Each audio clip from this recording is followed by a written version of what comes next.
희망의 새해가 밝았습니다. 새해 만물을 새롭게 하시는 하나님의 놀라운 은혜가 여러분의 심령에, 여러분의 가정에, 여러분의 일터에 충만하시기를 기원합니다. 새해는 우리 모두가 새로워지기를 소망합니다. 이 코로나 팬데믹은 우리가 새로워지지 않으면 안 된다는 사실을 교훈하고 있습니다. 더 이상 자연을 지키지 않으면 우리의 삶이 지속될 수가 없습니다. 하나님께서 자연을 창조하시고 이 자연에 허락하신 법이 있습니다.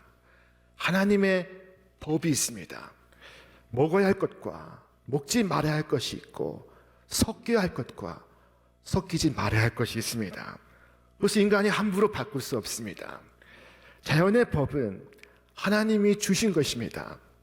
이 법을 어기면 우리의 삶에 재앙이 닥칩니다. 우리 인간의 문명이 지속될 수가 없습니다. 또한 도덕의 법을 지키지 아니하면 우리의 공동체가 지속될 수가 없습니다. 자연의 법을 허락하신 것처럼 인간 사회에도 허락하신 법이 있습니다. 이 도덕의 법을 지키지 않으면 우리 사회가 존속될 수가 없습니다. 이 도덕의 법을 무시하는 사회는 무너집니다. 존립할 수 없습니다. 도덕의 법도 하나님이 주신 법입니다. 이 법대로 살 때 우리의 공동체가 안전하고 그리고 영속할 수가 있습니다. 마지막으로 말씀의 법을 지키지 아니하면 우리의 세상이 지속될 수가 없습니다.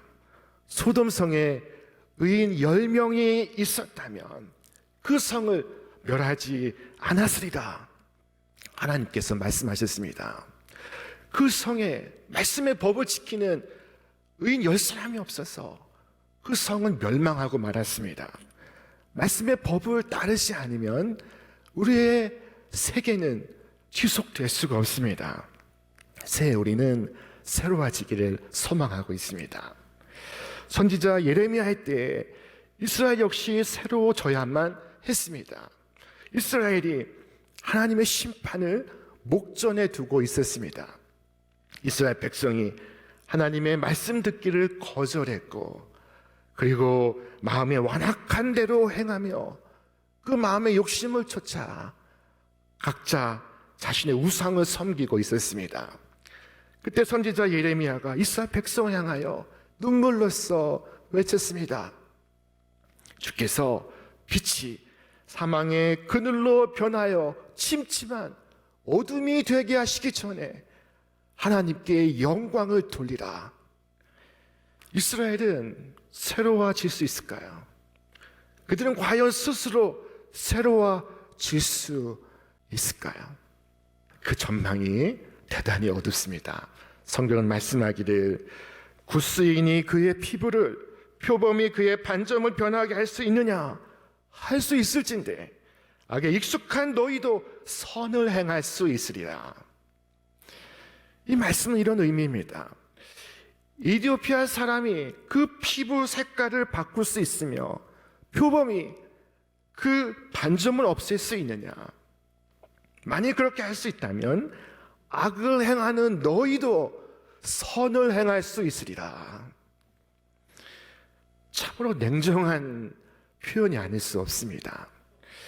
하지만 이것이 현실입니다. 우리의 현실입니다. 우리는 할 수 없습니다. 우리는 스스로 새롭게 될 수 없습니다. 우리의 힘으로는 불가능합니다. 그러나 주께서 우리에게 말씀하십니다. 우리 함께 읽겠습니다.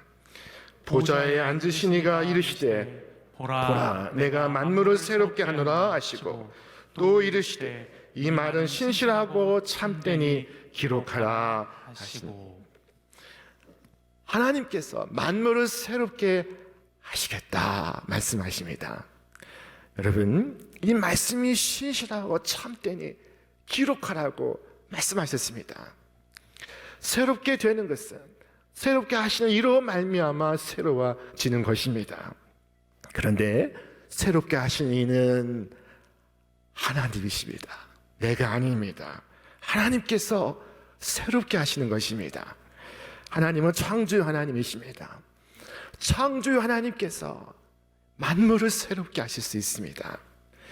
자, 그런데 여기에 순서가 있습니다. 먼저 우리의 마음을 새롭게 하십니다. 성경은 말씀하기를 너희는 유혹의 욕심을 따라 썩어져가는 구습을 따르는 옛사람을 벗어버리고 오직 너희의 심령이 새롭게 되어 하나님을 따라 의와 진리의 거룩함으로 지으심을 받은 새 사람을 입으라. 이 희망의 새해 우리의 심령이 새롭게 되어서 우리 모두가 새 사람 될 수 있기를 바랍니다. 우리의 이 마음은 세상의 변화가 시작되는 출발지입니다.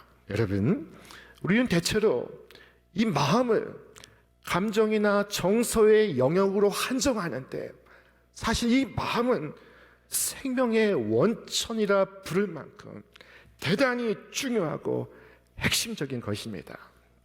자, 성경은 우리에게 말씀합니다. 같이 읽겠습니다. 모든 지킬 만한 것 중에 더욱 내 마음을 지키라. 생명의 근원이 이에서 남이니라. 우리의 생명이 마음에서 나온다고 하나님께서 말씀하십니다. 우리의 마음이 이처럼 중요하다고 주께서 말씀하십니다.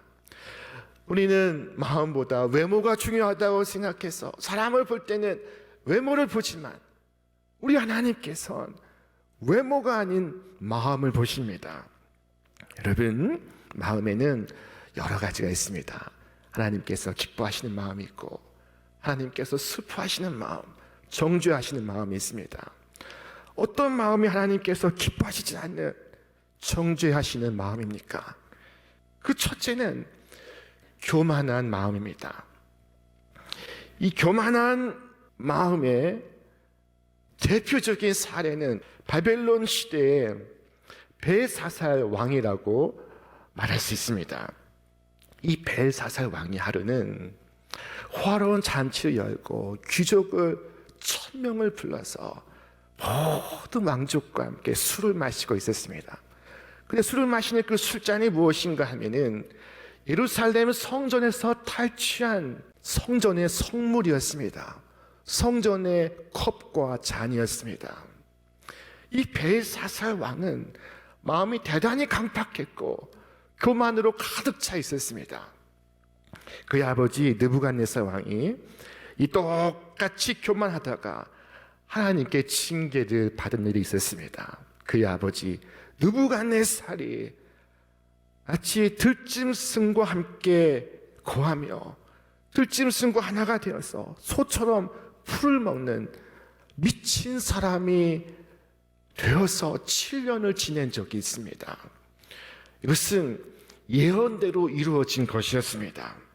이것을 안다면은 이것을 교훈 삼아서 이 벨사살 왕은 겸손한 길로 걸어갔어야 했는데 그는 그렇지 않았습니다. 그에게 다니엘이 말했습니다. 벨사살 왕이여, 왕은 그의 아들이 되어서 이것을 다 알고도 아직도 마음을 낮추지 아니하고 도리어 자신을 하늘의 주제보다 높이며 금과 은과 구리로 만든 신상들을 찬양하고 도리어 왕의 호흡을 주장하시고 왕의 모든 길을 작정하시는 하나님께 영광을 돌리지 아니한지라. 이것을 다 알고도 라는 표현이 무섭습니다. 여러분, 우리 주변에는 이것을 다 알고도 같은 죄를 끊임없이 반복하는 일들이 목격되지 않습니까? 교만한 마음은 변화를 거부합니다.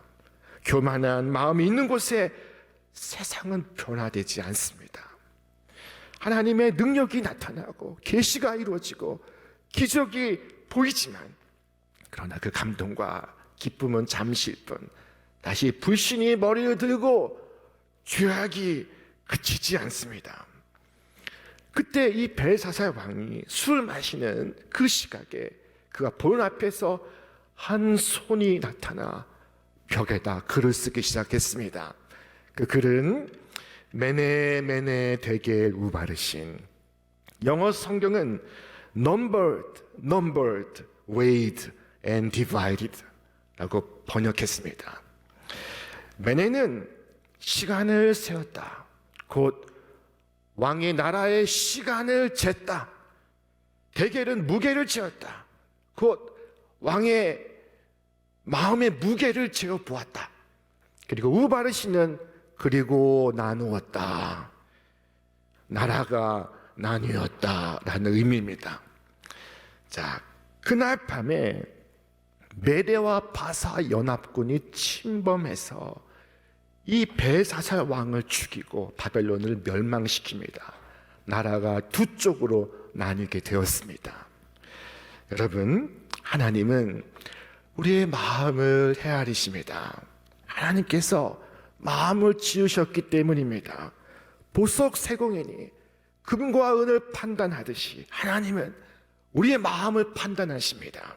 하나님은 우리의 마음의 무게를 달아보십니다. 하나님의 저울은 정직하고 정확합니다. 속일 수가 없습니다. 둘째로 하나님께서 정죄하시는 마음은 외식하는 마음, 곧 위선의 마음이라 할 수 있습니다. 구분하면 교만한 마음은 하나님이 없는 사람들이 갖기 쉬운 마음이라면, 외식하는 마음은 하나님의 백성들이 갖기 쉬운 마음이라고 할 수 있습니다. 에스겔 8장에 보면은 하나님께서 선지자 에스겔을 부르십니다. 그리고 그를 환상 중에 인도하십니다. 에스겔이 그 인도하심을 따라 가보니 큰 벽이 가로막고 있습니다. 자, 그리고 그 벽에 작은 구멍이 나 있습니다. 그 구멍을 통해서 안을 보고자 하나 보이지 않습니다. 그때 하나님께서 말씀하셨습니다. 에스겔아, 그 벽을 허물라. 그러자 에스겔이 구멍을 넓히고 벽을 허물었습니다. 그랬더니 큰 문이 가로막고 있었습니다. 그때 하나님께서 또 말씀하십니다. 에스겔아, 그 문을 열라. 에스겔이 그 문을 열었습니다. 그랬더니 그 안에 무시무시한 것이 펼쳐지고 있었습니다. 그 방 안에 온갖 더러운 짐승과 벌레가 가득했고 방 벽에는 우상이 새겨져 있습니다. 그뿐이 아니었습니다.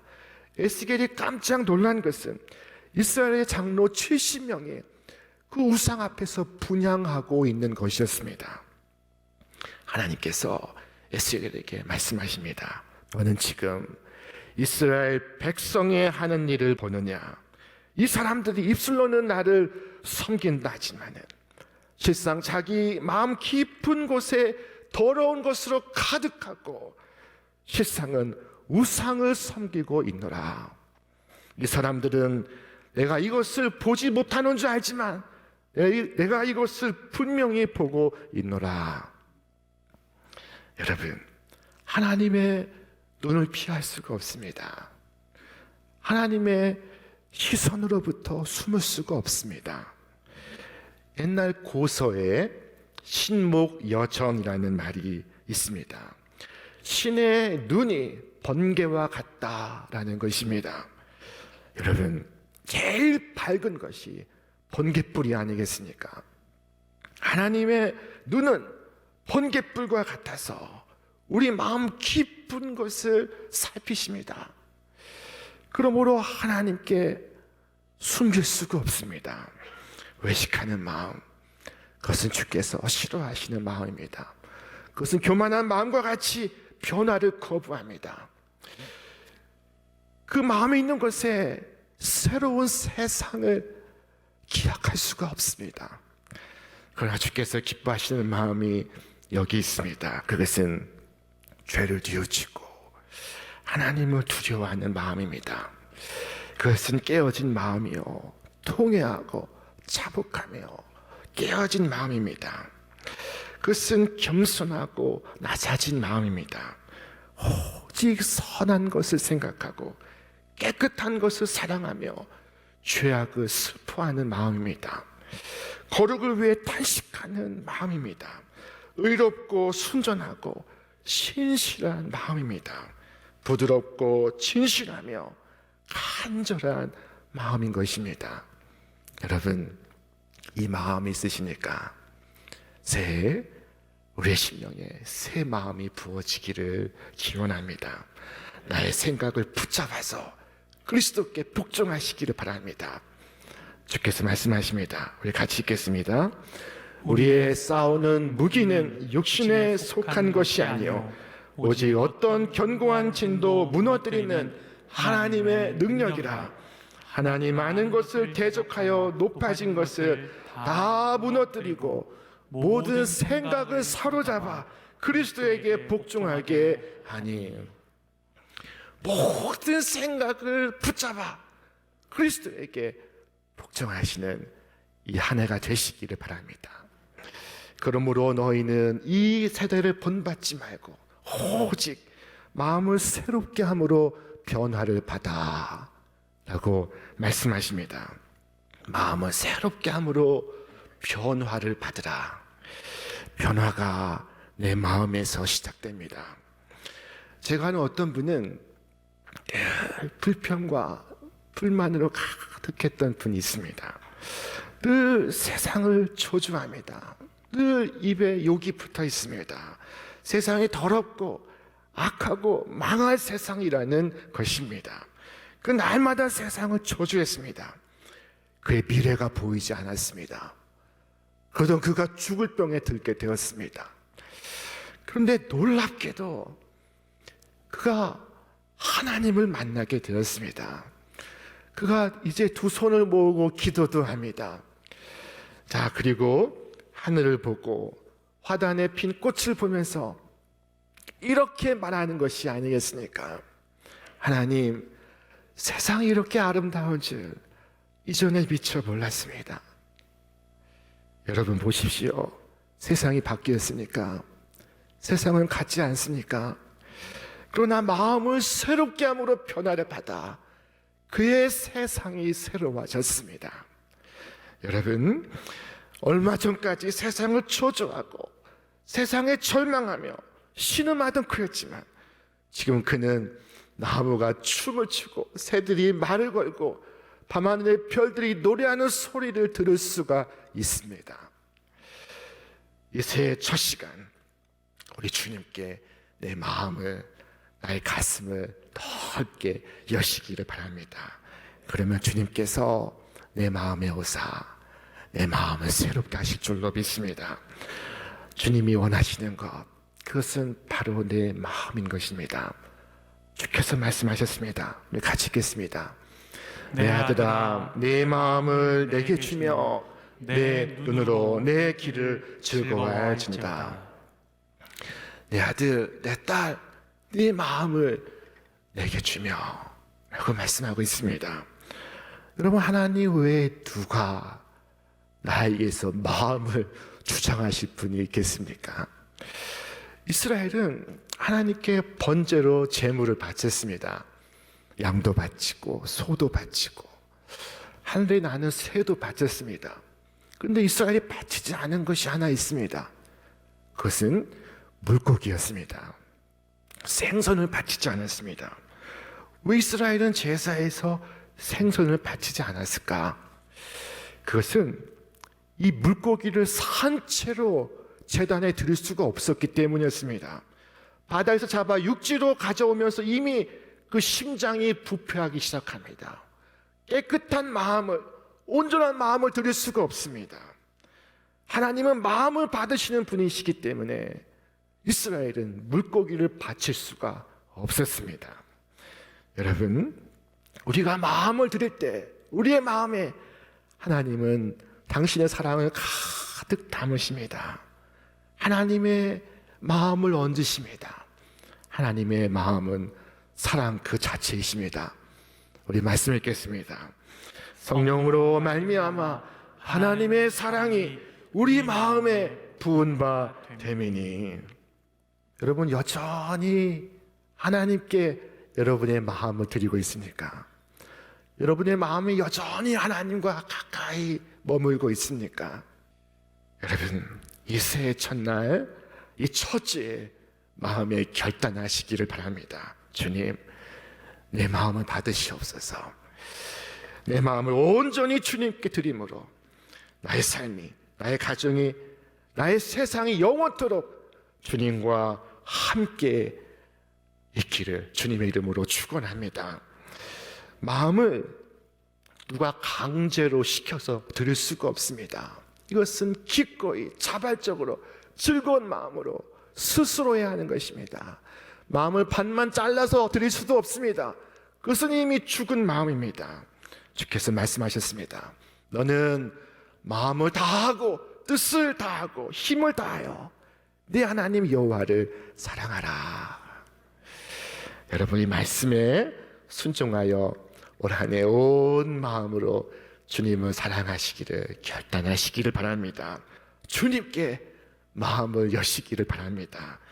내 마음 주님께 여실 때 주님께서 내 마음에 임하사 내 마음에 당신의 사랑으로 가득히 채우십니다. 100년 전 1914년 미국 오하이오주의 루퍼스 다니엘 목사님이 그만 아들을 잃게 되었습니다. 이 목사님이 아들을 잃고 상심에 빠졌습니다. 그의 세계가 어둡습니다. 누구도 그를 위로할 수가 없습니다. 어디에서도 소망을 찾을 수가 없습니다.